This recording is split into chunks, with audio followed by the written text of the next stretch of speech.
शुरुआत करते हैं दोस्तों आज के न्यूज़पेपर की हम भूगोल वाले हिस्से में मैप के साथ में। मैप के अंतर्गत आज हम देखने वाले हैं हुआंगपू रिवर के बारे में। हुआंगपू रिवर के बारे में क्वेश्चन पूछा गया था, ठीक है, सन 2006 में। 2006 में पूछा गया था कि निम्नलिखित नगरों में से किस एक में हुआंगपू नदी बहती है। क्वेश्चन पूछा गया था कि कौन सा ऐसा शहर है जहां से होकर के ये नदी गुजरती है। तो इसका सही आंसर हो जाएगा संघाई, क्योंकि आप इस मैप में देख सकते हैं ये संघाई लिखाना है, ठीक है। तो ये संघाई से होकर के गुजरती है हुआंगपू रिवर। और इसके सोर्स की बात करें तो ताईहू लेक से अपने पानी को प्राप्त करते हुए, ठीक है, यहाँ पर एक और लेक बनी है डियानशान लेक। आगे चल कर के ये जो रिजर्वायर का निर्माण किया जाता है यहाँ पर हुआंगपू रिजर्वायर, ठीक है। हुआंगपू रिवर इस रिजर्वायर से होते हुए कहाँ जाती है, सीधे सीधे चले जाती है यांगत्जे रिवर में अपने पानी को छोड़ती है। तो एक प्रकार से यांगत्जे रिवर की सहायक रिवर हो गई कौन सी, हुआंगपू रिवर। ताईहू लेक, आगे चल के फिर हुआंगपू रिजर्वायर है, डियानशान लेक है। ये थोड़ा सा बड़ा करके इसको हम देख लेते हैं, ठीक है। तो इसको हमें ध्यान रखना है कि कौन से शहर के किनारे पर ये बसी हुई है। तो ये बसी है संघाई शहर के पास में, और हम बात कर रहे हैं पार्टिकुलरली चाइना की। तो ये लोकेटेड है चाइना में, संघाई इसके किनारे में बसा हुआ है। इसके अलावा भी इसके कुछ फैक्ट हैं, जैसे कि ये जो रिवर है संघाई चीन से होकर के बहती है। संघाई शहर इसी नदी के किनारे पर बसा हुआ है और नदी की कुल लंबाई है 97 किलोमीटर। इससे संघाई को पीने के लिए अधिकांश पानी की प्राप्ति होती है। ये नदी संघाई को दो भाग में बांट देती है, पूर्वी भाग और पश्चिमी भाग। पूर्वी भाग को हम पुडोंग बोलते हैं और पश्चिमी वाला जो हिस्सा है ना, इसको हम बोलते हैं पुक्सी। इस नदी की जो एवरेज चौड़ाई है वो 400 मीटर है और इसकी गहराई है 9 मीटर।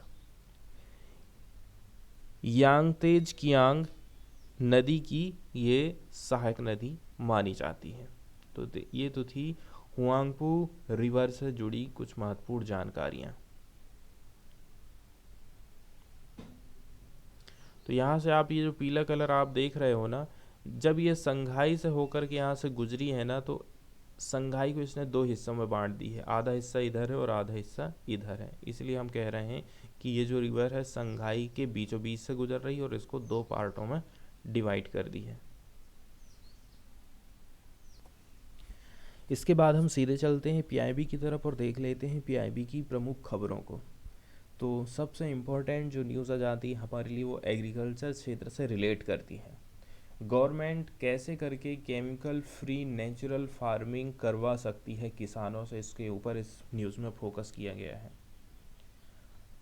तो अनाउंसमेंट किया गया था केमिकल फ्री नेचुरल फार्मिंग की यूनियन बजट 2022-23 में। गवर्नमेंट ने फार्मुलेट करी है natural mission on natural farming, ठीक है। ये मिशन का नाम हमें याद रखना है, इस स्कीम का नाम हमको याद रखना है। शॉर्टकट में इसको NMNF कहते हैं, natural mission on natural farming. इसके माध्यम से अप स्केलिंग किया जाएगा, बढ़ावा दिया जाएगा भारतीय प्राकृतिक कृषि पद्धति को। शॉर्टकट में इसको BPKP बोलते हैं, भारतीय कृषि पद्धति को बढ़ावा दिया जाएगा ताकि प्रमोट किया जा सके नेचुरल फार्मिंग बड़े स्केल पर पूरे कंट्री में। Department of agriculture and farmer welfare, department of agriculture and farmer welfare, ठीक है, ये कुछ लार्ज स्केल में ट्रेनिंग अंडरटेक कर रहा है, प्रोवाइड कर रहा है किसको, मास्टर ट्रेनर्स को, चैंपियन फार्मर्स को and practising farmers on techniques of natural farming. Natural farming में कौन कौन सी टेक्निक को इस्तेमाल किया जाता है, किसके माध्यम से, national institute of agriculture extension management के माध्यम से and national centre for organic and natural farming, shortcut में NCONF इसको बोलते हैं। इसके साथ साथ में हम देखते हैं कि जो पब्लिक रिप्रेजेंटेटिव हैं, जैसे कि ग्राम प्रधान, जिसको गांव में, हमारे गांव में सरपंच बोलते हैं, इनको भी संवेदनशील बनाया जाएगा इन टेक्निक के लिए। And benefits of the natural farming, आपको समझना है कि नेचुरल फार्मिंग यदि आपके गांव के किसान करते हैं तो कौन कौन से फायदे होने जा रहे हैं। स्टडी मटेरियल जो है 22 रीजनल लैंग्वेजेस में अवेलेबल है, प्रिपेयर किया गया है। एंड 697 जो मास्टर ट्रेनर्स हैं ना, इनको हमने डेवलप करे हैं ऑन नेचुरल फार्मिंग। इसके अलावा 997 ट्रेनिंग कंडक्टेड किए गए हैं नेचुरल फार्मिंग को लेकर के, और इसमें 56,952 ग्राम प्रधान आए थे। ठीक है, MANGE के माध्यम से इन्होंने ट्रेनिंग प्राप्त किया है। तो ये है MANGE का पूरा मतलब। Natural farming through national institute of agriculture extension management, MANAGE manage. और यदि हम अतिरिक्त में और भी बात करें तो Indian council of agriculture research, shortcut में जिसको ICAR बोलते हैं, इसने इनिशिएट किया था रिसर्च 20 अलग अलग लोकेशंस पर, ताकि जो नेचुरल फार्मिंग की टेक्निक्स है ना, उनको वैलिडेट किया जा सके, उनको सत्यापित किया जा सके, उनके ऊपर प्रैक्टिकल हो सके। ठीक है, और besides demonstrating in 425 KVK to show cases the benefit of natural farming, इसके अलावा प्रदर्शन किया गया 425 किसान विकास केंद्र में, ताकि जो है नेचुरल फार्मिंग के जो फायदे हैं उनको लोगों तक पहुंचाया जा सके। एक वेबसाइट की बात करी जाती है यहाँ पर, naturalfarming.dac.government.in, इसको लॉन्च किया गया है ताकि प्रमोट किया जा सके नेचुरल फार्मिंग को। ठीक है, यहाँ पर आपको बहुत सारी इंफॉर्मेशन डिस्प्ले हो जाएगी। इम्प्लीमेंटेशन फ्रेमवर्क को कैसे करके इम्प्लीमेंट करना है, यदि हमने कोई फ्रेमवर्क तैयार किए हैं तो रिसोर्सेज क्या क्या लगने वाले हैं, इम्प्लीमेंटेशन की प्रोग्रेस कितनी रही है, और किसानों का रजिस्ट्रेशन, ये सारी जानकारी यहाँ पर देखने को मिल जाएंगी। गवर्नमेंट प्रमोट कर रहे हैं नेचुरल फार्मिंग को, किसके माध्यम से, सब स्कीम, जिसका नाम है भारतीय प्राकृतिक कृषि पद्धति, और ये आ जाती है परंपरागत कृषि विकास योजना के अंतर्गत 2019-2020 से ही। तो लगभग 4.09 लाख हेक्टेयर एरिया जो है इसके अंडर में लाया गया है। BPKP, भारतीय कृषि पद्धति। भारतीय कृषि पद्धति के अंतर्गत ही नेचुरल फार्मिंग को प्रमोट किया जा रहा है क्लस्टर वाइज में। लगभग यहाँ पर 500 हेक्टेयर की बात करी जाती है, और 12,200 रुपया जो है क्या किया गया है, अप्रूवल दे दिया है पर हेक्टेयर के लिए 3 साल के लिए, इन विच 2,000 रुपया is provided as incentive to farmers through DBT, और किसानों को 2,000 रुपया इंसेंटिव के तौर पर दिया जाना है। तो काफ़ी इम्पोर्टेंट जानकारी हमको यहाँ से मिली है, कैसे करके नेचुरल फार्मिंग को गवर्नमेंट बढ़ावा दे रही है, और मेंस के हिसाब से जब भी हमें लिखने के लिए आएगा तो हम इसका उल्लेख कर सकते हैं। इसके बाद वाली जो न्यूज़ है वो हम देखने वाले हैं सूरजकुंड इंटरनेशनल क्राफ्ट्स मेला के बारे में। ये 36वें नंबर का संस्करण रहेगा, तो वाइस प्रेसिडेंट के द्वारा इसका इनॉग्रेशन किया गया है। ठीक है, वाइस प्रेसिडेंट की तरफ से लोगों से कहा गया है कि आप जो है जो लोकली प्रोड्यूस्ड हैंडीक्राफ्ट आइटम है ना, उनका इस्तेमाल करिए। ठीक है, जब आप जो है किसी को गिफ्ट देना चाहते हैं तो। हमारे वाइस प्रेसिडेंट है जगदीप धनखड़, ये इनॉग्रेट करने वाले हैं। इन्होंने इनॉग्रेट कर दिया है 36वें नंबर का जो सूरजकुंड इंटरनेशनल क्राफ्ट मेला है, इसका आयोजन जो है फरीदाबाद में किया जा रहा है, हरियाणा। इस ओकेज़न पर उन्होंने प्रत्येक नागरिक से कहा है कि जो लोकली प्रोड्यूस्ड हैंडीक्राफ्ट आइटम है ना, जब आप किसी को गिफ्ट दे रहे हैं, अपने फ्रेंड्स को, किसी रिलेटिव्स को, तो आप जो है इन्हीं हैंडीक्राफ्ट को खरीद कर गिफ्ट दीजिए। उन्होंने अंडरस्कोर किया था कि इस प्रकार की जो अप्रोच है ना केवल हेल्प करेगी हमारे कई सारी जो यूनिक आर्ट की कलाएं हैं उनको हम कंजर्वेशन करेंगे, इसके साथ साथ में संरक्षण तो मिलेगा ही, इन्हेंस करेंगे economic condition of our talented artisan and craftsman. तो हमारे यहाँ के जो आर्ट्समैन हैं, क्राफ्ट्समैन हैं, जो हाथ से इन चीज़ों को बनाते हैं, उनकी इकोनॉमिक तौर पर आप मदद भी कर सकते हैं, ऐसा जगदीप धनखड़ का कहना है।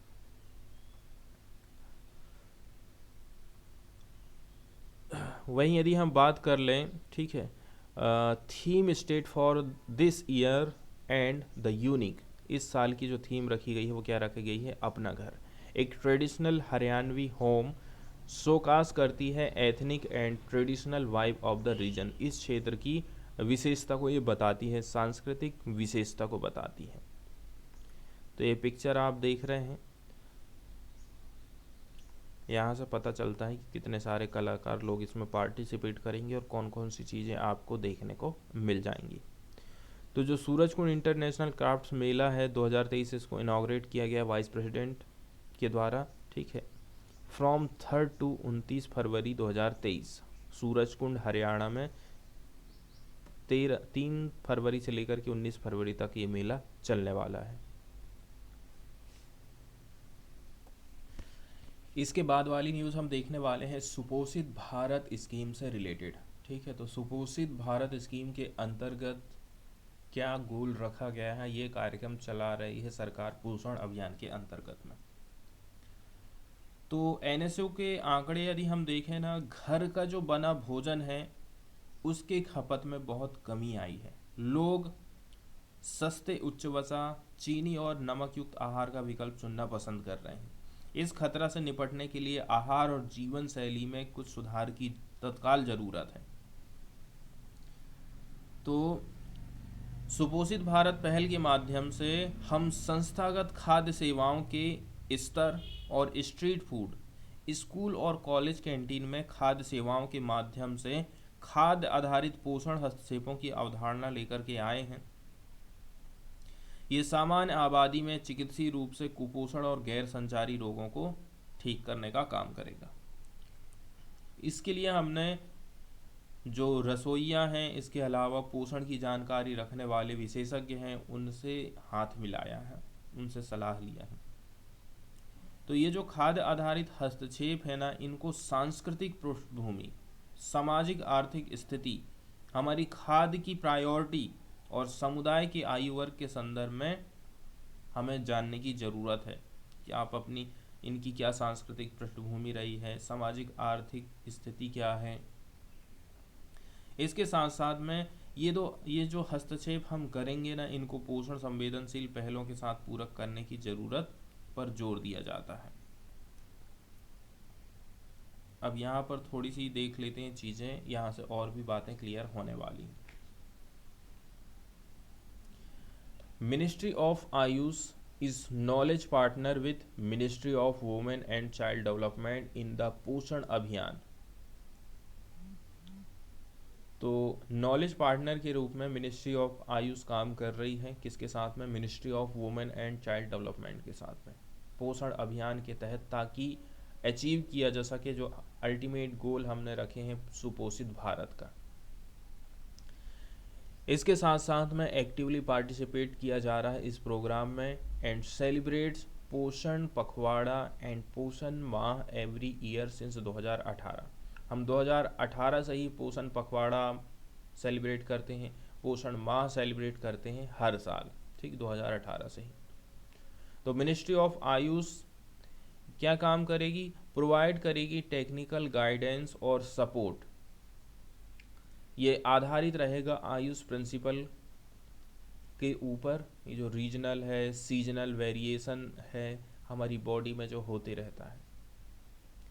इसके साथ साथ में considering the local preference, local लोगों की क्या प्रेफरेंस है, ये सारी जो चीज़ें हैं ये डेवलप की गई हैं इनके लिए एडवाइजरी, ताकि जो है फूड के मामले में आप किसको प्रिफेयर करोगे, डाइटरी आइटम में आपको किसको प्रेफरेंस देना चाहिए। इसी से आप एड्रेस कर सकते हैं ठीक है, कुपोषण मुक्त भारत को। इसमें इंक्लूड है general dietary advisory for pregnant women, lactating mother मतलब होता है स्तनपान कराने वाली जो महिलाएं हैं वो, चिल्ड्रन, इस सब के लिए, ठीक है। इसके साथ साथ में क्या रिकमेंडेशन होना चाहिए प्रेगनेंसी के दौरान एनीमिया को लेकर के, और जो कुपोषण वाले बच्चे हैं उनके लिए किस प्रकार का खाद्य अन्न प्रोवाइड करना चाहिए, ये सारी की सारी बातें यहाँ पर से निकल करके सामने आती हैं। मिनिस्ट्री ऑफ आयुष ने डेवलप किया है 4 योगा के मॉड्यूल, ठीक है, आंगनवाड़ी सर्विसेज के जो बेनिफिशरी हैं उनको। इसमें बच्चे आ जाते हैं 3 से 6 साल वाले। वहीं एडोलसेंट गर्ल्स की बात करें, चाहे वो प्रेग्नेंट लेडीज़ हो, चाहे वो लैक्टेटिंग मदर्स हो, इन सबको जो है सरकार कह रही है योगा कराना चाहिए। ये जो मॉड्यूल है ना, इन्होंने ये प्रोवाइड कराए हैं सब जगह हमने, जैसे कि चाइल्ड डेवलपमेंट सर्विसेज में, integrated child development service centre में, functionaries and anganwadi workers for training to the beneficiary, ताकि ये जो है ट्रेनिंग प्रोवाइड कर सकें बेनिफिशरीज को।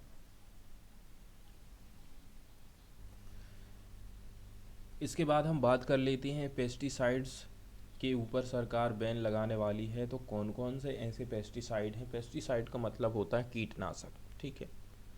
किसान लोग अपनी फसलों में कीटों का प्रकोप ना हो, ठीक है, छोटे छोटे जो कीट लग जाते हैं और उनकी फसलों को ख़राब कर देते हैं, पत्तियों को खाते हैं, फूलों को खाते हैं, फलों को खाते हैं, इसके लिए किसान लोग पेस्टिसाइड का छिड़काव करते हैं।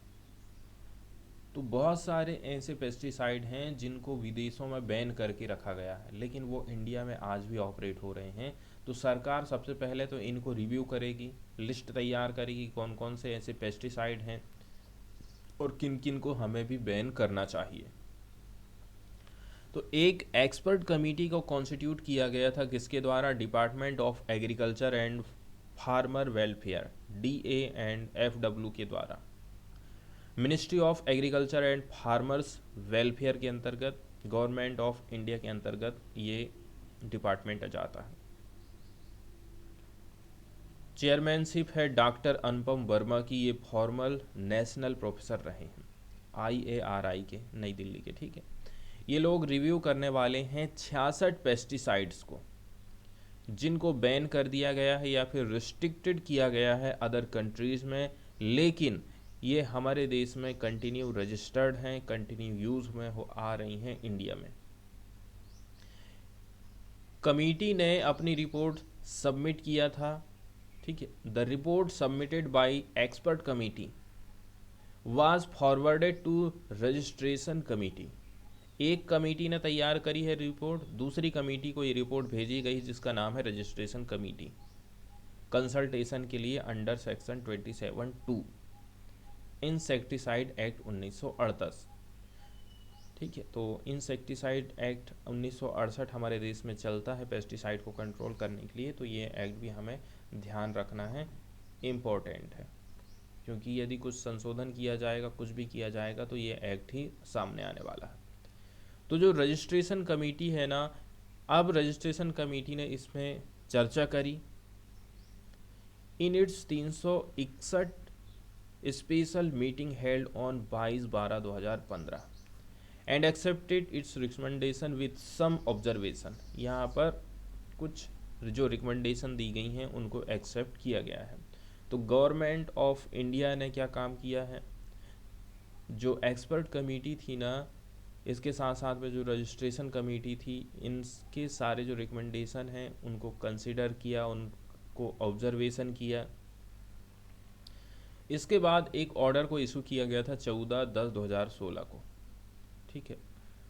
तो जहाँ पर जो 66 पेस्टिसाइड हैं एंड जो 12 पेस्टिसाइड हैं were banned, 6 pesticide were recommended to be phased out by the year 2020, ठीक है।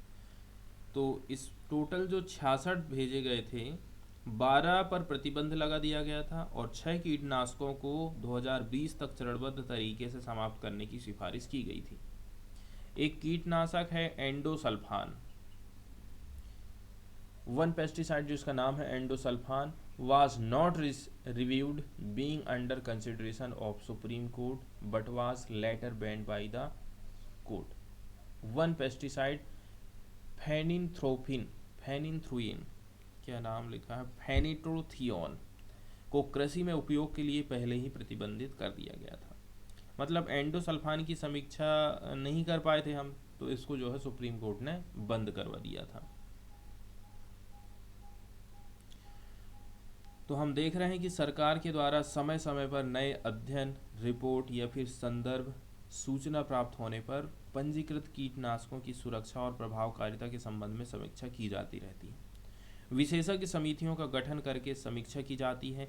ऐसी विशेषज्ञ समितियों की सिफारिशों के आधार पर और पंजीकरण समिति के साथ उचित परामर्श के बाद कृषि और किसान कल्याण मंत्रालय ने अब तक देश में आयात, निर्माण या उपयोग के लिए 46 कीटनाशकों और 4 कीटनाशकों के ऊपर प्रतिबंध लगा दिया है।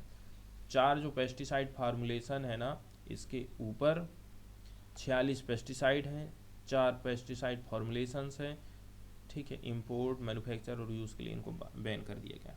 इसके अलावा 8 जो पेस्टिसाइड के रजिस्ट्रेशन है ना, इनको गवर्नमेंट ने वापस ले ली है और 9 कीटनाशकों को प्रतिबंधित उपयोग के अंतर्गत रखा गया है, जहां पर आप जो है सारणी देख सकते हैं।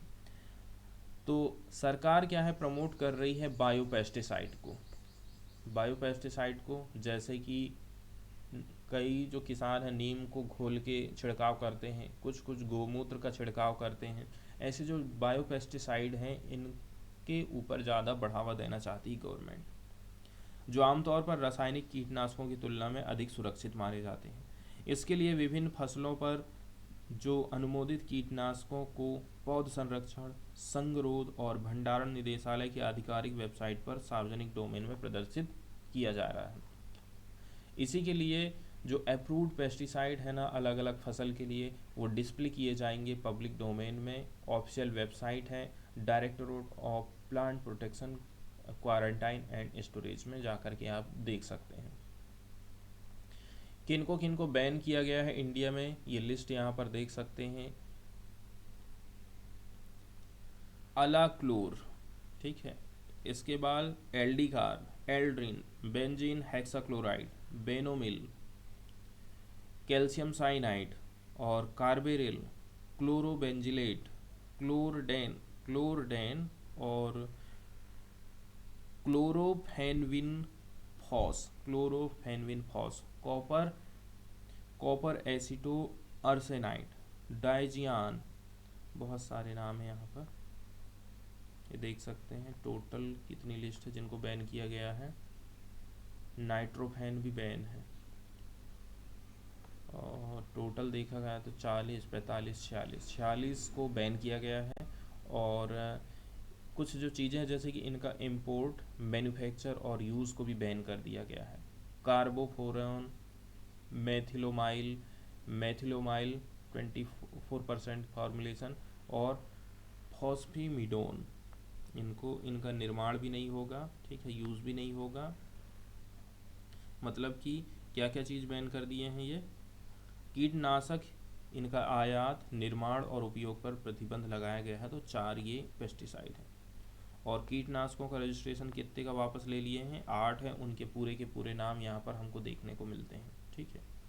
और पेस्टिसाइड जिनको रिस्ट्रिक्ट किया गया है इंडस्ट्री में यूज़ के लिए, उनके नाम यहाँ पर बताए जाते हैं। यदि इनकी टोटल संख्या की यदि हम बात करें तो इनकी संख्या है, टोटल है 9, ये देख लीजिए। सबसे लास्ट में है ट्राइफ्लोरोलिन। 8 अगस्त 2018 से गेहूं में उपयोग को छोड़कर पंजीकरण, आयात, निर्माण, परिवहन, बिक्री और इसके सभी उपयोग पूरी तरह से प्रतिबंधित कर दिए गए हैं। तो 2018 में ही इसको प्रतिबंध कर दिया गया था। इसके बाद वाली न्यूज़ हम देखने वाले हैं, इंडियन आर्मी की तरफ से लॉन्च किया गया है ऑपरेशन सद्भावना, ताकि लद्दाख का डेवलपमेंट किया जा सके। तो इंडियन आर्मी ऑर्गेनाइज कर रही है बहुत सारी वेलफेयर एक्टिविटीज़, जैसे कि school and infrastructure development project किया जा रहा है as a part of operation Sadbhavana. Union territory Ladakh में ये काम किया जा रहा है। इस प्रकार की जो एक्टिविटीज़ है ना, इनका उद्देश्य है कि बच्चों की मदद करना जो कि इस प्रकार के रिमोट एरियाज़ में रह रहे हैं, to improve the standard of education, इसके साथ साथ में प्रोवाइड करना उनको quality education. Army currently running कर रही है 7 आर्मी गुडविल स्कूल, ऐसा एक स्टेटमेंट के माध्यम से हमें पता चला है। और 2000 से भी ज़्यादा जो स्टूडेंट है ना, इन स्कूलों में अध्ययन कर रहे हैं। टोटल 8.82 करोड़ रुपया दिया गया है किसको, लद्दाख के लिए। And the funds are being used for human resources, skill development, sports, health care and education among others.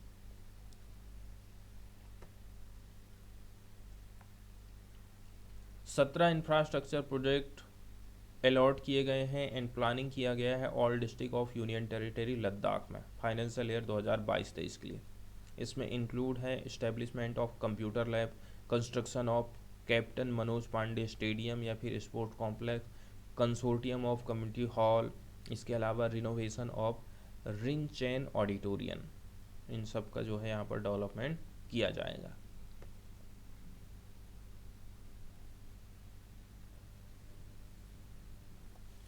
वहीं इसकी हिस्ट्री की यदि हम बात कर लेना तो ऑपरेशन सद्भावना की आधिकारिक रूप से शुरुआत 1998 में हुई थी। ये ऑपरेशन विशेष रूप से भारत के सीमा वाले जो गांव हैं यहाँ पर इसको चालू किया गया था। इसके अंतर्गत कई सारी पहलों की शुरुआत की गई, जिसमें बेसिक इंफ्रास्ट्रक्चर खड़ा करना, चिकित्सकीय देखभाल, महिला और युवा सशक्तिकरण, शिक्षा, शैक्षिक पैटर्न, खेलकूद टूर्नामेंट आदि इसमें शामिल किया गया था। यहाँ पर स्थानीय आबादी की ज़रूरत के हिसाब से योजनाओं को तैयार किया जाता है।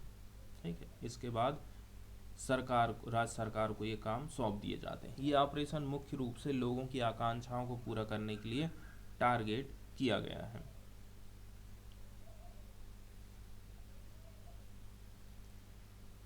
इसके बाद सीधे चलते हैं हम द हिंदू की तरफ और देख लेते हैं इसकी प्रमुख खबरों को और एडिटोरियल्स को। तो पहला एडिटोरियल हम देखने वाले हैं चार्जशीट स्क्रूटनी से related, is not a case of prying eye. ठीक है, यहाँ पर बताया जा रहा है चार्जशीट की जो स्क्रूटनी होती है, चार्जशीट की जो जांच होती है, चार्जशीट स्क्रूटनी आँखों में चुभने का मामला नहीं है। ठीक है, आँखों में ये चुभना नहीं चाहिए। सबसे पहले चार्जशीट को हम समझते हैं। चार्जशीट को हिंदी में हम आरोप पत्र बोलते हैं। किसी भी मामले में 90 दिनों तक पुलिस अदालत के सामने चार्जशीट पेश करती है। 90 दिन तक का टाइम उसको दिया जाता है। इसी के आधार पर अदालत आरोपी के खिलाफ आरोप तय करते हैं और फिर आरोप या तो आरोप उसके खिलाफ में सिद्ध हो जाएगा या तो फिर उसको निरस्त कर दिया जाएगा। तो अहम आखिर क्यों है चार्जशीट? किसी भी मामले में एफआईआर दर्ज होने के बाद जांच शुरू हो जाती है और 90 दिनों के अंदर पुलिस को अदालत के समक्ष केस से संबंधित चार्जशीट दाखिल करनी होती है। अगर किसी जांच में देरी हो जाती है तो पुलिस 90 दिनों के बाद भी चार्जशीट दाखिल कर सकती है, लेकिन ऐसी परिस्थिति में आरोपी बेल का हकदार हो जाता है। लिहाजा पुलिस की हर एक मामले में कोशिश होती है कि वो 90 दिनों के अंदर ही चार्जशीट दाखिल कर दे। तो सीआरपीसी की जो धारा 173 है ना, इसके अंतर्गत ही न्यायालय में चार्जशीट को दाखिल किया जाता है पुलिस के द्वारा। गंभीर मामलों में 90 दिन की इसकी अवधि है। जब अनुसंधान अधिकारियों के द्वारा अनुसंधान पूरा नहीं किया जाता है या फिर 10 साल से अधिक की सज़ा के मामले में 90 दिन और 10 साल से कम की सज़ा के मामले में 60 दिन में आपने चार्जशीट दायर नहीं करे हैं, तो धारा 167(2) सीआरपीसी के अंतर्गत गिरफ्तार अपराधी को जमानत दे दी जाती है। ठीक है, जिससे डिफॉल्ट बिल भी हम कहते हैं। शुरुआत होती है एडिटोरियल की कि ऐसे करके हमारा जो हाईएस्ट कोर्ट है, जिसको सुप्रीम कोर्ट ऑफ इंडिया कहते हैं, ट्रांसपेरेंसी के किस प्रकार से लास्ट फ्रंटियर पर पहुंच गया है। सुप्रीम कोर्ट एग्री हो गया है कि हम जो है लाइव टेलीकास्ट करेंगे अपनी कुछ जो हियरिंग्स है, अपनी जो कुछ सुनवाई है उनकी। ठीक है, तो ये जो कदम उठाया गया है ना, काफ़ी गर्मजोशी से स्वागत किया गया है कुछ एक्टिविस्ट के द्वारा। क्लेमरिंग for more openness in judicial proceeding, यहाँ से पता चलता है कि न्यायिक कार्यवाही में अधिक खुलेपन हमको देखने को मिला है। चीफ जस्टिस ऑफ इंडिया का एक स्टेटमेंट आया था कि सुप्रीम कोर्ट ऑफ इंडिया का जो जजमेंट है ना, अब ट्रांसलेट किया जाएगा 4 लैंग्वेजेस में। वो लैंग्वेज कौन कौन सी हैं? हिंदी, गुजराती, उड़िया और Tamil. As the English language in its legal avatar is not comprehensible to 99.9% of the citizen, क्योंकि हम अच्छी तरह से जानते हैं 99.9% लोगों की दिमाग में ये घुसती नहीं है। न्यायिक प्रक्रियाओं को अधिक सुलभ बनाने की दिशा में ये और भी बढ़िया कदम उठाया गया है। तो against this backdrop supreme court ने क्या किया है? प्रोनाउंस किया है। प्रोनाउंस करने का मतलब होता है घोषणा करना।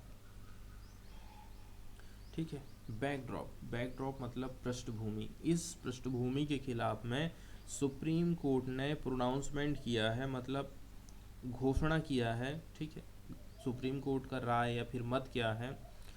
On chargesheet appears to be retrograde दिखना मतलब प्रतिगामी हमको दिखाई दे रहा है। ठीक है, मतलब पतित, पीछे हटना। रेट्रोगामी का मतलब होता है प्रतिकूल या फिर पीछे हटना। वही चार्जशीट के मामले में सुप्रीम कोर्ट हमको पीछे हटते दिखाई दे रही है। यहाँ पर कोर्ट ने क्या कहा है कि जो चार्जशीट है ना, फाइल की जाती है किसी एक्यूज्ड के अगेंस्ट में क्रिमिनल केस में, ये एक पब्लिक डॉक्यूमेंट नहीं है। Criminal case is not a public document within the meaning of right to information act 2005। ठीक है, तो आरटीआई लगा करके पब्लिक डोमेन में इसको आप नहीं रख सकते, और the Indian evidence act. Therefore, the demand that a charge sheet in a criminal case should be uploaded onto a public website as soon as it is filed in the court was untenable। इसलिए यदि आप चाहते हो कि chargesheet को जल्दी से जल्दी वेबसाइट में अपलोड किया जाए, ये अनटेंडेबल है, मतलब कि अस्थिर है, सही नहीं है। तो ये जो ऑर्डर है ना, इसको पास किया गया था while disposing of A petition filed by public interest litigant activist and journalist. तो ये इस प्रकार का ऑर्डर जो है सुप्रीम कोर्ट के द्वारा पास किया गया था, किसी ने याचिका दायर करी थी।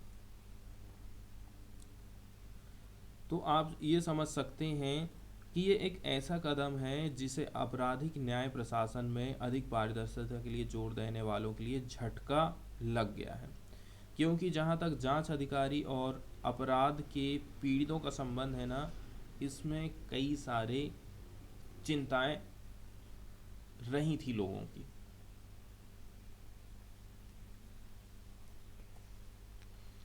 अब हम देख रहे हैं कि पहले जो आदेश जारी किया गया था उसका और इसका दोनों के बीच में क्या भेद है। दोनों में हम देख रहे हैं कि पहले कुछ और बात कही गई थी, अभी कुछ और बात कही जा रही, मतलब जस्ट उल्टा हमको देखने को यहाँ पर मिल रहा है। तो एक ऑर्डर है जो पास किया गया था कोर्ट के द्वारा, youth bar association of India versus union of India 2016 का ये जजमेंट था। यहाँ पर दिशा निर्देश जारी किए गए हैं कि जो फर्स्ट इंफॉर्मेशन रिपोर्ट है FIR, किसी भी केस में ये रिलेवेंट इन्वेस्टिगेशन एजेंसी की वेबसाइट में 24 घंटे के भीतर अपलोड करी जानी चाहिए, जब इसको आप रजिस्टर करते हैं तभी से। तो ये कदम उठाया गया था, ठीक है, किसके लिए?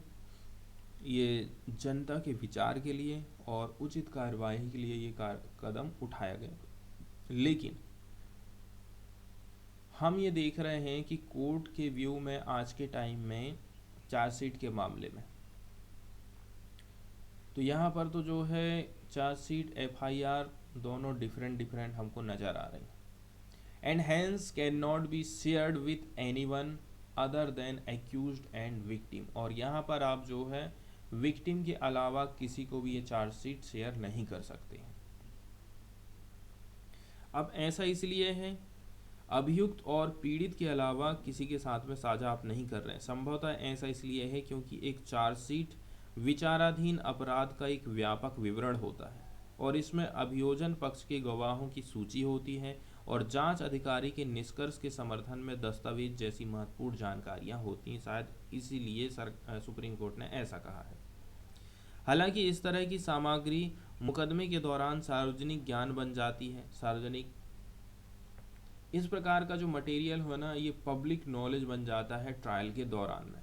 इन the top court's view, any action to part with detailed content in these documents even before a trial begins would be detrimental to the accused and the victim।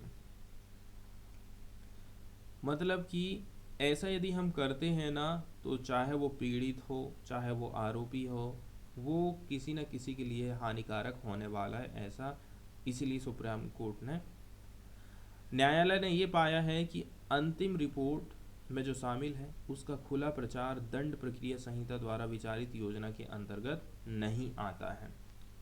Court ने यह ऑब्जर्वेशन किया है कि जो ओपन पब्लिसिटी है to what is content in the final report is not within the scheme contemplated by the code of criminal procedure. जब कानून नहीं, इसका जिक्र नहीं है, तो हम कैसे करके अनुमति दे सकते हैं, ऐसा इनका कहना। लेकिन समय किस प्रकार से बदला है इसके बारे में बात करी जाती है।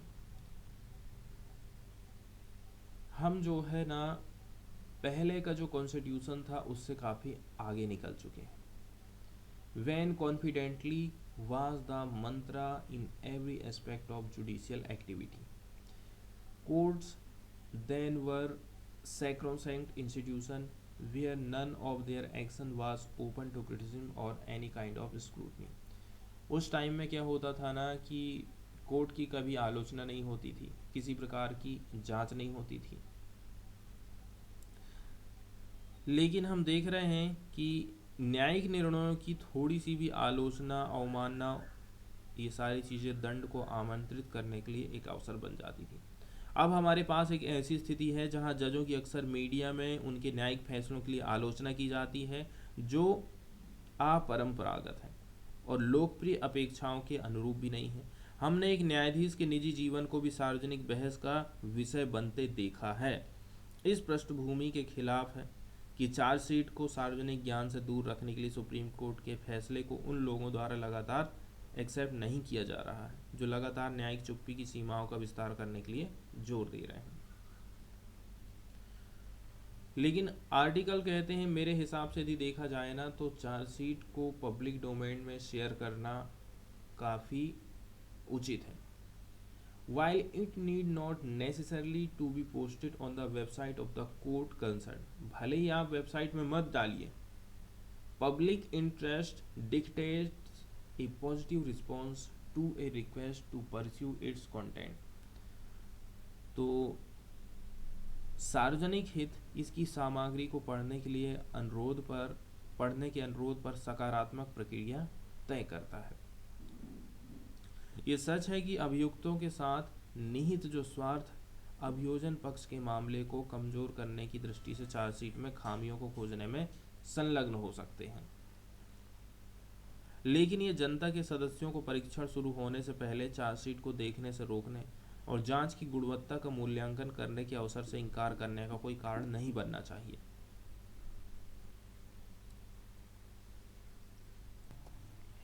इसके बाद चलते हैं श्रीलंका की तरफ और देख लेते हैं श्रीलंका के बारे में क्या एडिटोरियल छापा गया है।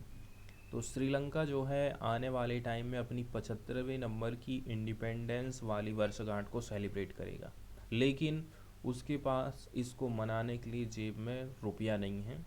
इसी के ऊपर ये आर्टिकल लिखा गया है। तो श्रीलंका में अपनी स्वतंत्रता की 75वीं नंबर की जो वर्षगांठ है, श्रीलंका 4 फरवरी 1948 को आज़ाद हुआ था। इसके जश्न पर विवाद खड़ा हो गया है इस सवाल के साथ, क्या इस आयोजन पर श्रीलंकाई 300 मिलियन रुपया बर्बाद करने की ज़रूरत है? क्या ये ठीक है? तो आखिर क्यों श्रीलंकन गवर्नमेंट ने डिसाइड किया कि वो एक्सपेंसिव ऑफिशियल सेलिब्रेशन करेगा? कंट्री फेस कर रहा है रूइनियस, ठीक है, यहाँ एक वर्ड यूज़ किया गया है रूइनियस। रूनियस मतलब विनाशकारी, विनाश वाला, पतन वाला, टूटा फूटा, उजाड़, बर्बाद, नष्ट, बहुत सारे इसके मीनिंग होते हैं। रूइनियस। तो इकोनॉमिक कोलैप्स हमको देखने को मिल रहा है। इसके साथ साथ में थाउजेंड ऑफ पुअर सिटीजन्स यहाँ पर हैं जो कि फेस कर रहे हैं स्टारवेशन मतलब भूखमरी को। सो आखिर क्यों वेस्ट करें so much public money when there is absolutely nothing to celebrate as achievements after independence? आज़ादी के बाद से ही ऐसा कुछ हुआ भी नहीं है कि आप उसको अच्छी तरीके से सेलिब्रेट करें, तो क्यों आखिर आप पैसे बर्बाद कर रहे हैं? इसके अलावा एक और यहाँ पर कंट्रोवर्सी हमको देखने को मिल रहा है। ब्रीविंग मतलब होता है चलना। नेशन वाइड देखा जाए ना, तो जो लोकल गवर्नमेंट इलेक्शंस है ना, are to be held before the end of February. फरवरी जैसे ही ख़त्म होने वाली रहेगी, उसी टाइम में जो पूरे देश भर में लोकल गवर्नमेंट के इलेक्शन होने वाले हैं। लेकिन there is a debate on whether it is prudent to spend public money on election. यहाँ पर डिबेट ये भी हो रही है कि क्या सरकारी खजाना पब्लिक के मनी को इलेक्शन में खर्च करना उचित है, जबकि हम जो है इकोनॉमिक क्राइसिस को फेस कर रहे हैं। तो ये जो केस है ना, नैरो इंटरेस्ट का माना जाता है। Ruling elite versus democracy and public welfare, दोनों के बीच में हमको विरोधाभास देखने को मिल रहा है। प्रेसिडेंट का जो ऑफिस है ना, has been making the claim that treasury has no money to spend on an election which is not an urgent public need. President के ऑफिस की तरफ से हमें ये बात पता चली है कि सरकार के पास में फंड नहीं है बिल्कुल भी कि वो इलेक्शन को करा सके। लेकिन वहीं पर जो अपोजिशन पार्टी है ना, वो उन्होंने ये पॉइंट आउट किया है कि जो सरकार है ना, बहाना बना रही है। ठीक है, बहाना बना रही है कहीं वो चुनाव में हार ना जाए करके। हालांकि इलेक्शन जो है शेड्यूल किए गए हैं इलेक्शन कमीशन के द्वारा, चाहे वो आयोजित हों या फिर ना हो, ये अदर इशू है। तो मुद्दा ये है कि इस बीच जनता के उत्साह की अनुपस्थिति के बावजूद भी स्वतंत्रता दिवस समारोह योजना के अनुसार ही चलने वाला है। ये यहाँ पर चिंता की बात है। श्रीलंका में 1948 एक घटना के रूप में शायद ही आधिकारिक हलकों के बाहर एक श्रीलंका 1948 में as an event has hardly struck a chord outside official circle. Some of the reasons are rooted in Sri Lanka's specific path to independence. The others are linked to what has been achieved or not by the government after the colonial ruler rapt. औपनिवेशिक शासकों के जाने के बाद सरकारों द्वारा हासिल किए गए या फिर नहीं किए गए कार्यों से जुड़ा है इनका ये celebration. The main point in any celebratory discourse is that Sri Lanka का जो नेशनल हीरोज़ हैं, इन्होंने जीता था political independence from the British without any bloodshed. सबसे बड़ी बात तो यहाँ पर ये है, खून वून कुछ बहा नहीं है। In contrast to other countries where the path to independence was in many cases a violent one. इसलिए आप इसकी कीमत को बिल्कुल भी नहीं समझ सकते हैं कि लोकतंत्र क्या होता है, आज़ादी क्या होता है। तो रक्तपात के बिना स्वतंत्रता की ये थीसिस अपनी अंतर्निहित सीमाओं के कारण श्रीलंका में सार्वभौमिक रूप से प्रशंसित नहीं है। डिस्कोर्स, डिस्कोर्स का मतलब क्या होता है? विचार विमर्श करना। The discourse that is skeptical about celebrating independence as an event of national pride has four rules। National pride आप इसके रूप में सेलिब्रेट कर रहे हैं, इसके चार प्रमुख जड़ें हैं। सिन्हला नेशनलिस्ट है, तमिल नेशनलिस्ट हैं, सोशलिस्ट है और एकेडमिक है। देखिए, जो सिन्हला लोग हैं जो कि बौद्धिस्ट माने जाते हैं, have been enraged with colonial rulers for not granting Sri Lanka complete political sovereignty। अब आप ये देखिए, जो सिन्हला वाले लोग हैं ना, राष्ट्रवादी हैं, औपनिवेशिक शासकों से नाराज थे कि इन्होंने जो है पूरी तरह से राजनीतिक प्रभुता हमको प्रदान नहीं करी। पूर्ण स्वतंत्रता और संप्रभुता के लिए संघर्ष नहीं करने के कारण वे स्थानीय राष्ट्रवादी नेताओं से भी खुश नहीं थे। उनका तर्क है कि 1947 के जो सोलबरी संविधान में केवल आंशिक स्वतंत्रता और अपूर्ण संप्रभुता शामिल थी। ठीक है, वे इस बात से भी नाखुश हैं कि संविधान धर्मनिरपेक्ष था और बहुसंख्यक सिंहली बौद्धों के विशेष अधिकारों को मान्यता नहीं देता था। आंशिक रूप से भारतीय उदाहरण से प्रेरित होकर सिंहली राष्ट्रवादियों ने 1952 की शुरुआत में प्रस्ताव डाला कि सिलोन को संविधान में बौद्ध धर्म के लिए एक विशेष दर्जा या एक स्पेशल गणराज्य बनाना चाहिए जो कि बौद्ध धर्म को ज़्यादा सपोर्ट करे, क्योंकि यहाँ पर ज़्यादातर लोग बौद्धिस्ट ही हैं। तो अब आ जाते हैं तमिल नेशनलिस्ट की बात करें। ठीक है, इनको डर रहता था गवर्नमेंट सिस्टम का in place after independence having had a potential to ensure majority dominance. ये हमेशा से ही इनके ऊपर डर रहा है कि ये जो बौद्धिस्ट लोग हैं हमारे ऊपर राज न करने लग जाएं। 1948 के पहले इनका जो मेन डिमांड था वो था balance representation for all minorities in the legislature to prevent any majoritarian dominance in the government. ये हमेशा से चाहे हैं कि जो माइनॉरिटीज़ हैं इनको भी आप जो है सरकार में बिठाइए, ऐसा ना हो कि जो बौद्धिस्ट लोग हैं उनका ही डोमिनेंस बना रहे। फिर भी जो इंडिपेंडेंट कॉन्स्टिट्यूशन था उसने उनको जो है लीगल प्रोटेक्शन दिया था अगेंस्ट डिस्क्रिमिनेटरी लेजिस्लेशन। ठीक है, उनके साथ में किसी प्रकार का भेदभाव नहीं किया जा सकता है, इस प्रकार का लीगल प्रोविज़न, लीगल प्रोटेक्शन उनको दिया गया संविधान में। अब इनको रियलाइज़ हुआ कि जो लेजिस्लेटिव है ना, non discrimination was a false promise, ये भी हमसे झूठा वादा किया गया था। तमिल लीडरों को ये पता चला। अब उनको चाहिए regional autonomy which called for a structuring of the post independence constitution order. ठीक है, मतलब कि कॉन्स्टिट्यूशन ऑर्डर में और भी ये संविधान करने की बात करते हैं। वामपंथी आलोचकों ने सिंहली राष्ट्रवादी को तर्क साझा किया कि स्थानीय अभिजात वर्ग द्वारा सुरक्षित राजनीति स्वतंत्रता अधूरी थी।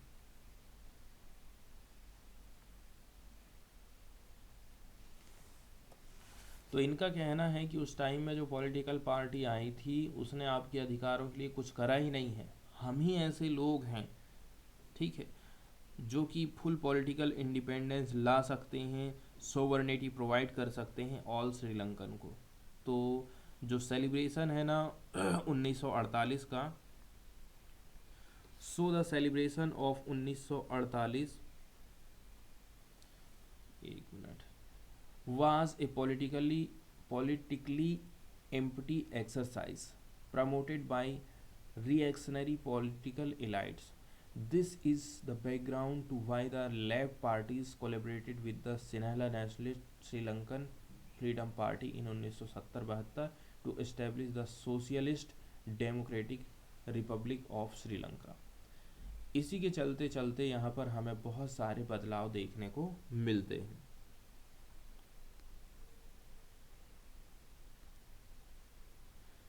आगे बढ़ते हैं। एकेडमिक सेप्टिसिज्म की बात करें, ठीक है, संशयवाद जिसको कहा जाता है, ये कुछ कुछ तो इंस्पायर है लेफ्ट आलोचकों के साथ में। यहाँ पर हाईलाइट ये हुआ है कि इनकम्प्लीट नेचर देखने को मिला है पॉलिटिकल इंडिपेंडेंस। इसको लिंक किया जा रहा है absence of A militant anti colonial mass movement for independence in Sri Lanka.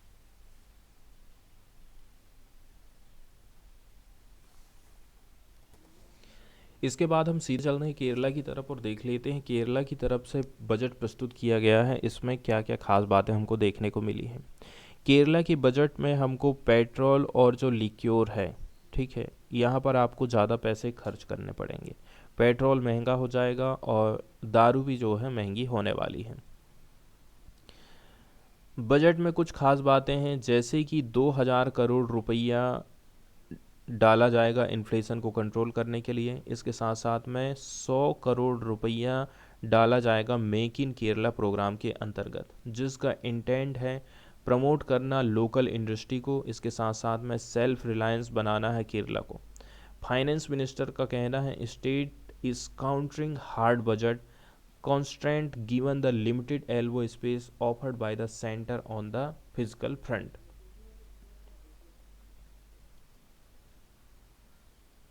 तो ये तो हम देख चुके हैं कि मेक इन केरला प्रोग्राम के अंतर्गत 2000 करोड़ रुपया नहीं 2000 करोड़ रुपया इन्फ्लेशन के लिए है और 100 करोड़ रुपया डाला जा रहा है मेक इन केरला प्रोग्राम, ताकि जो है लोकल इंडस्ट्री को और सेल्फ रिलायंस के ऊपर केरल आगे बढ़ सके।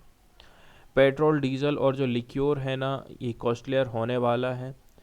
Mister Bal Gopal announcing a social security cess on all 3 items। The budget has announced hike in the one-time tax on motorcycle।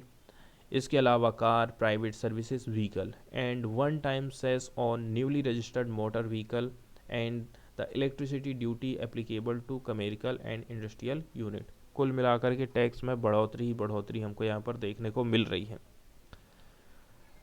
तो स्टाम्प ड्यूटी में भी यहाँ पर रिवाइज किया गया है, जैसे कि 5% से 7% आपने कर दिए हैं।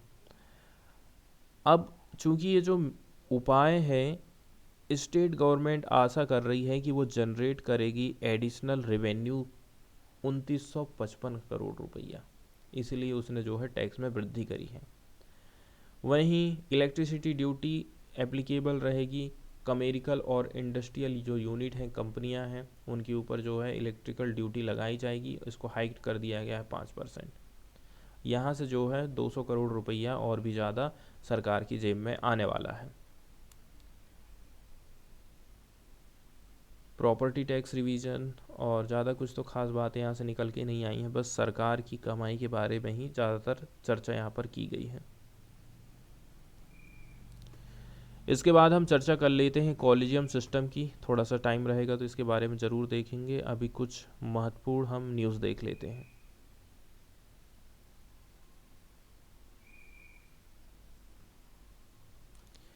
यहाँ पर आप देखिए, हमें प्रोटेस्ट देखने को मिल रहा है राजस्थान में मनरेगा को लेकर के।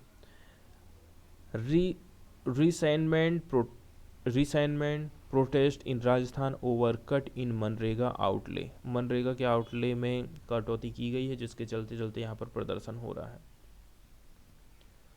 यूनियन बजट का जो आउटले है, केंद्र सरकार की जो फ्लैगशिप प्रोग्राम है मनरेगा स्कीम, तो बहुत सारे जो राइट्स ग्रुप हैं, एक्टिविस्ट हैं एंड लेबरर्स हैं राजस्थान में, ये लोग प्रदर्शन कर रहे हैं। Rural development and Panchayati Raj minister Ramesh Meena, इन्होंने एक्सप्रेस किया है अपने डिसअपॉइंटमेंट को, चिंता जाहिर किया है over the budget cut and said state government had provided 25 additional days of employment on it's आउन। यहाँ पर हम देख रहे हैं कि बहुत सारी जो राज्य सरकारें हैं अपनी तरफ से कई अच्छे कदम उठाती, जैसे कि कुछ राज्य सरकारें ज़्यादा पैसे दे रही हैं, ज़्यादा दिन तक रोज़गार प्रोवाइड कर रही हैं, तो खुद आकर के आगे ये कदम उठाती हैं। तो जैसे कि लगभग 89,400 करोड़ रुपया मिलना चाहिए था, 60,000 करोड़ रुपया दिया जा रहा है 2023-24 के लिए। मतलब सरकार की तरफ से मनरेगा के एलोकेशन में कटौती की जा रही है। इसके अलावा ये लोग वेज रिवीजन की भी डिमांड कर रहे हैं। 88 प्लेसेस में हमको प्रोटेस्ट देखने को मिला था, 30 जिलों में ये प्रोटेस्ट हुआ था। तो यहाँ पर क्या है, मनरेगा, संघर्ष मोर्चा, सूचना एवं रोजगार अधिकार अभियान and Rajasthan unorganised labour union, इन्होंने ऑर्गेनाइज किया था पब्लिक मीटिंग और बहुत सारी रैलियों का आयोजन किया गया था। यहाँ पर डिमांड करी जाती है कि रिव्यू किया जाना चाहिए हमको जो पैसा दिया जाता है, वेजेस को कम से भी कम बढ़ा करके 800 रुपये पर डे की ये डिमांड कर रहे हैं। And increase the number of days for guaranteed work to 200 per household in a year under the scheme. 100 दिन की जगह जो है 200 दिन का रोज़गार मिलना चाहिए। इसके साथ साथ में 800 रुपया पर डे तो मिलना ही चाहिए, क्योंकि जो सबसे ज़्यादा मेहनत कर रहे हैं सबसे कम उन्हीं को रुपया मिलता है। पुअर इंटरनेट को लेकर के क्या कहना, देखिए ये जो अधिकारों को लेकर के लोगों की आवाज़ उठाते हैं, जिनको हम राइट्स ग्रुप बोलते हैं, इन्होंने ये पॉइंट आउट किया है हमें फंक्शनल डिफ़िकल्टीज़ देखने को मिली है नेशनल मोबाइल मॉनिटरिंग सिस्टम के ऊपर। ठीक है, ये सिस्टम लाई थी सरकार ताकि जो है रिकॉर्डिंग कर सके अटेंडेंस की। यदि जो अटेंडेंस है ना is not marked because of poor internet connectivity or any other reason, the laborer do not get their wages। Internet की पुअर कनेक्टिविटी के चलते चलते यदि अटेंडेंस दर्ज नहीं हो पाती है तो हमें जो है पैसा नहीं मिल पाता है। इस प्रकार की तो कुल मिलाकर के आरोप लगाया जा रहा है कि सरकार हमसे जो है बॉन्डेड लेबर की तरह काम करवा रही है। ठीक है, और सुप्रीम कोर्ट ने भी यही बात कही थी, यदि आप जो है डिले कर देते हो मज़दूरों की मजदूरी में, इसका मतलब ये है आप जो है फोर्स्ड लेबर करवा रहे हो, बंधुआ मजदूरी उनसे करवा रहे हैं। कॉलेजियम सिस्टम हमेशा न्यूज़ में रहता है, इसलिए हमें कॉलेजियम सिस्टम के बारे में कुछ महत्वपूर्ण जानकारी देखना है। कॉलेजियम सिस्टम मतलब 5 जजों का एक ग्रुप है। इसमें सबसे ऊपर रहते हैं CGI हमारे, और 4 इसमें जो सीनियर मोस्ट जजेस हैं ना वो लोग बैठते हैं और डिसीजन लेते हैं कि अगला CGI कौन बनेगा, किस वकील को जज बनाना है, किस जज का ट्रांसफ़र होना है। ये सारे जो डिसीजन हैं कॉलेजियम सिस्टम के माध्यम से ही लिए जाते हैं। तो ये न्यायाधीशों की जो नियुक्ति और स्थानांतरण की एक प्रणाली है जो संसद के किसी अधिनियम या फिर संवैधानिक प्रावधान के द्वारा स्थापित नहीं हुई है। सर्वोच्च न्यायालय ने कई सारे डिसीजन लिए हैं, जजमेंट दिए हैं, उन्हीं के माध्यम से कॉलेजियम सिस्टम का विकास हुआ है। कॉलेजियम प्रणाली का जो डेवलपमेंट है, सबसे पहले आता है फर्स्ट जज केस 1981 का।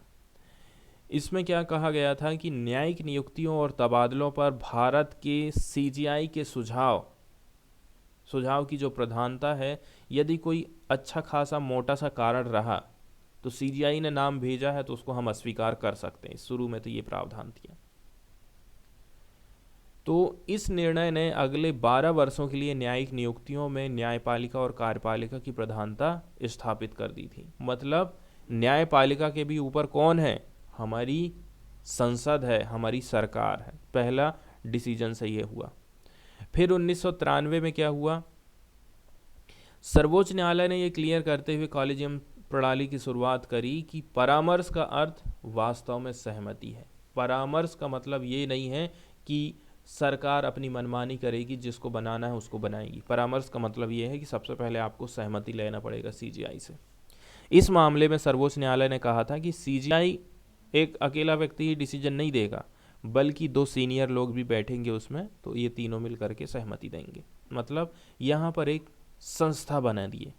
फिर 1998 में क्या हुआ, राष्ट्रपति द्वारा जारी एक प्रेसिडेंशियल रेफरेंस आर्टिकल 143 के बाद सर्वोच्च न्यायालय ने 5 सदस्यीय बॉडी के रूप में कॉलेजियम सिस्टम का विस्तार किया था, जिसमें CGI बैठता है और 4 वरिष्ठतम सहयोगी शामिल होते हैं। तो सर्वोच्च न्यायालय के कॉलेजियम की जो अध्यक्षता है ना, चीफ जस्टिस ऑफ इंडिया करते हैं, और इसमें सर्वोच्च न्यायालय के 4 अन्य वरिष्ठतम न्यायाधीश भी शामिल होते हैं। उच्च न्यायालय के कॉलेजियम सिस्टम का नेतृत्व वहाँ के मुख्य न्यायाधीश करते हैं और वहीं के 4 सीनियर जज उसमें बैठते हैं। उच्च न्यायपालिका के न्यायाधीशों की नियुक्ति कॉलेजियम प्रणाली के माध्यम से ही की जाती है और इस प्रक्रिया में सरकार की भूमिका कॉलेजियम द्वारा नाम तय किए जाने के बाद की प्रक्रिया में होती है। विभिन्न जो न्यायिक नियुक्ति हैं उनके लिए कौन कौन सी निर्धारित प्रक्रिया की गई है। सीजीआई के लिए कौन सी प्रोसेस आप अपनाते हैं, तो सीजीआई और सर्वोच्च न्यायालय के जो अन्य जज होते हैं उनकी नियुक्ति राष्ट्रपति करता है। फिर अपने उत्तराधिकारी के नाम की भी सिफारिश सीजीआई ही करता है। हालांकि 1970 के दशक के अतिलंघन विवाद के बाद से व्यवहारिक रूप से इसके लिए वरिष्ठता के आधार का पालन किया जाता है, ठीक है, ताकि किसी भी प्रकार का विवाद खड़ा ना हो। तो सीजीआई अगले सीजीआई किसको बनाता है, जो सबसे सीनियर हो, जिसके पास सबसे ज़्यादा अनुभव हो। अब भारत सर्वोच्च न्यायालय के न्यायाधीश के लिए, तो सर्वोच्च न्यायालय के अन्य न्यायाधीशों के लिए नामों का चयन का प्रस्ताव सीजीआई करता है कि मैं अब सीजीआई बन गया हूँ, अब और कौन कौन व्यक्ति हैं जो कि जज बनेंगे। सीजीआई कॉलेजियम के बाकी सदस्यों के साथ साथ उस उच्च न्यायालय के वरिष्ठतम न्यायाधीश से भी परामर्श करता है जिससे न्यायाधीश पद के लिए अनुशंसित व्यक्ति संबंधित होता है और परामर्शदाताओं को लिखित रूप में अपनी राय दर्ज करानी होती है और इसे फाइल का हिस्सा बनाया जाता है। इसके बाद कॉलेजियम केंद्रीय कानून मंत्री को अपनी सिफारिश भेजता है जिसके माध्यम से इसे राष्ट्रपति को सलाह देने हेतु प्रधानमंत्री को भेजा जाता है। पहले कहाँ जाता है, सबसे पहले जाएगा कानून मंत्री के पास, फिर प्रधानमंत्री के पास, फिर राष्ट्रपति के पास में।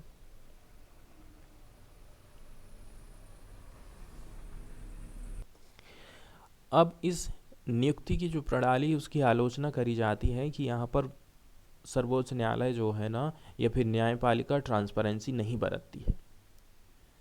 इसके लिए सरकार की तरफ से जो है राष्ट्रीय न्यायिक नियुक्ति आयोग लेकर के आए थे, एनजीएसी जिसको शॉर्टकट में कहा जाता है। 99 नंबर का संविधान संशोधन किया गया था 2014 में, लेकिन सुप्रीम कोर्ट ने 2015 में इसे मानने से इनकार कर दिया था। उनका कहना था इससे न्यायपालिका की स्वतंत्रता खतरे में चले जाएगी और बेसिक जो स्ट्रक्चर है ना उसका ये उल्लंघन करता है। लेकिन हम देखते हैं सुप्रीम कोर्ट हमेशा आरोप लगाते रहता है केंद्र सरकार के ऊपर कि आप जो है फिक्स टाइम पीरियड में हम जिनके नाम सजेस्ट किए हैं वो